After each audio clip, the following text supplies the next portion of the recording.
Yesterday, we had the absolute game of the year for the NBA season between the Los Angeles Lakers and the Golden State Warriors in a game that went to double overtime. These are two teams that are fighting for a spot in the play-in, not even for a top 6 spot and to secure a playoff spot. These are teams that are just trying to have a chance in the play-in. So obviously both of these teams really needed this win and they fought hard to the end. But the main thing that I want to say is that we just need to appreciate greatness with one of the greatest rivalries in sports history. It's hard to come up with a better rivalry than LeBron James versus Stephen Curry. LeBron's 39 now, Steph Curry's 35, and they're both on teams that aren't great. So it's like, how many times are we gonna get this matchup again? Are we even gonna get another playoff series of this? And then it's like, will they even be good if we do get this playoff series? Because as they age, and it goes with any player, your skills are going to decline. Now with LeBron, he might be invincible because he's 39. He's the oldest player in the NBA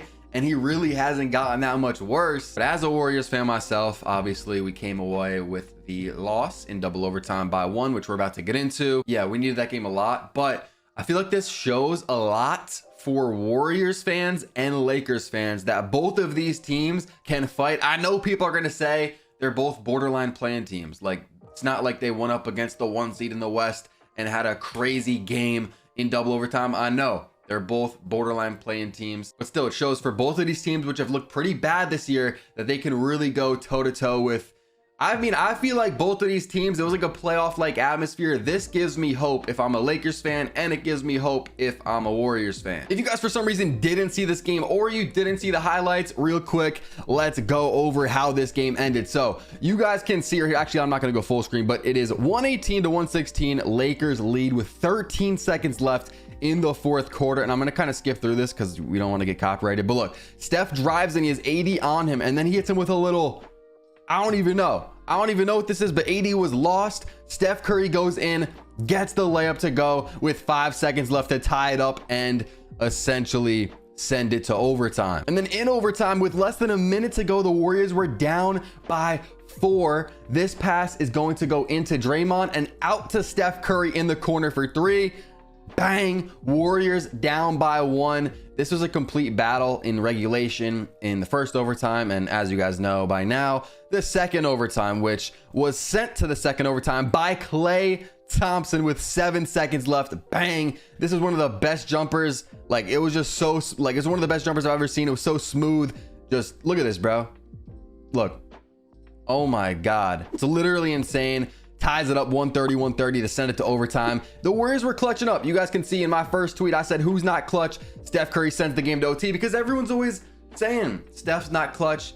He can't finish. I mean, at this point in his career and what we've seen, especially last year in that game 7 where he dropped 50, I think I can argue that he's, you know, one of the most clutch players in the NBA. Like, if I needed a player to make a shot or I needed to count on somebody, I feel great counting on Steph Curry.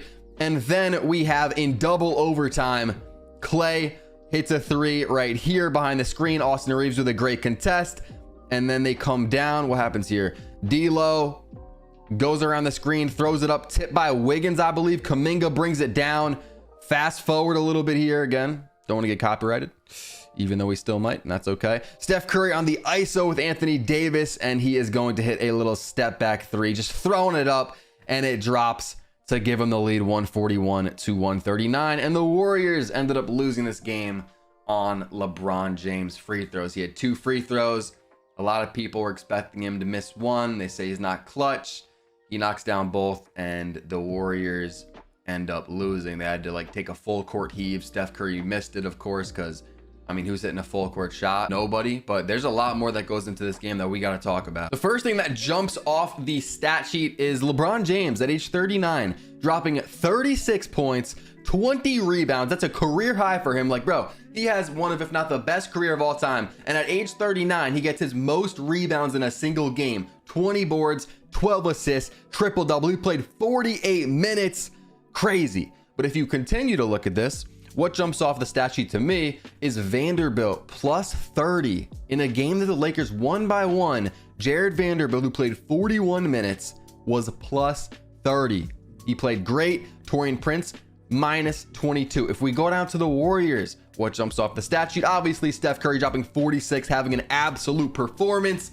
He needs help. I'll talk about that more in a second. But Draymond Green plus 31 in his minutes on the floor, minus 32 in his minutes off the floor. Pretty much no Warrior was even positive. I mean, Klay Thompson's +2, Wiggins is +1.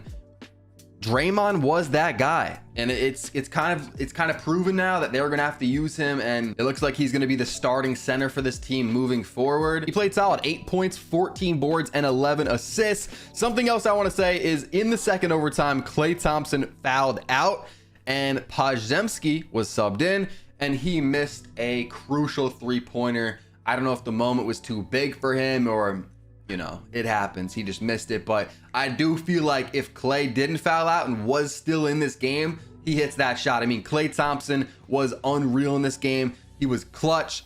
Timely shots were hit when they needed them the most. Wiggins had a pretty good game. 8 for 12, 22 points. He had a block, 2 steals. And the man that has been on an absolute tear, Jonathan Kuminga, 22 points for him again. Like, he's on a tear. He's got like a 30-point game a few nights ago, another 20, another 20. Like, he's going crazy. And it's to the point where I put out a tweet, I'm not going to pull it up, where I was tweeting, do not trade Jonathan Kuminga.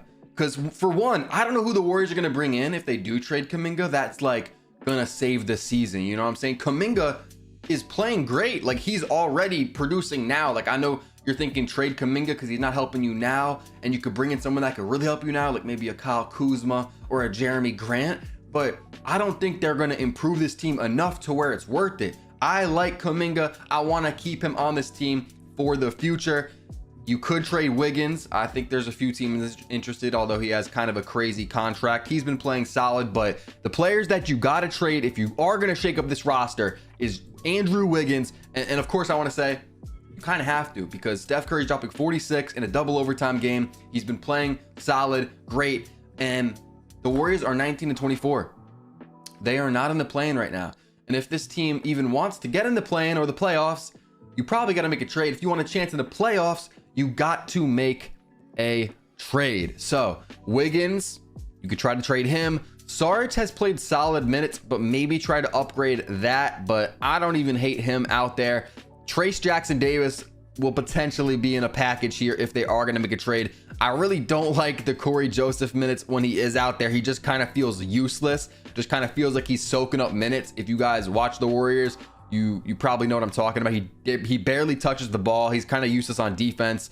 Podziemski, really don't want to trade him. Then you of course have like Moses Moody, who I think will probably be traded if they do make a trade. I don't want to trade Kuminga. You could trade Wiggins. You could also trade Chris Paul. We have some options here, but to be honest, as a Warriors fan, I mean, this season's looking kind of bleak. It's not looking too good right now. But again, for both of these teams, whether you're a Lakers fan or whether you're a Warriors fan, again, I think it was game of the year, and I think you got to be feeling good about this performance, even as a Warriors fan, because they battled. They put up 144 points. That is tough to do. They battled, went to double overtime when they were losing in regulation. They fought back, sent it to the first overtime. They were losing in the first overtime, fought back, sent it to the second overtime. Couldn't close it out in the end, but both teams battled, and you gotta feel good about this. Of course, the Lakers 24-23, you don't feel great about the record. Warriors 19-24, you don't feel great about that. But these teams are showing that they can battle, and of course, if both teams, which they should, make a trade. Lakers might get DeJounte Murray. He is out today with a hamstring injury, which I didn't think he was hurt. Randomly got a questionable tag or whatever today, and then a few hours later they announced that he is out. So I mean, maybe by the time you guys are seeing this, DeJounte Murray is a Laker, or he is traded, or I don't know, maybe he is just injured. But it's kind of weird that randomly DeJounte Murray gets scratched with a hamstring injury. So Lakers might be making that move. Maybe it's the Warriors. Maybe the Warriors get DeJounte Murray.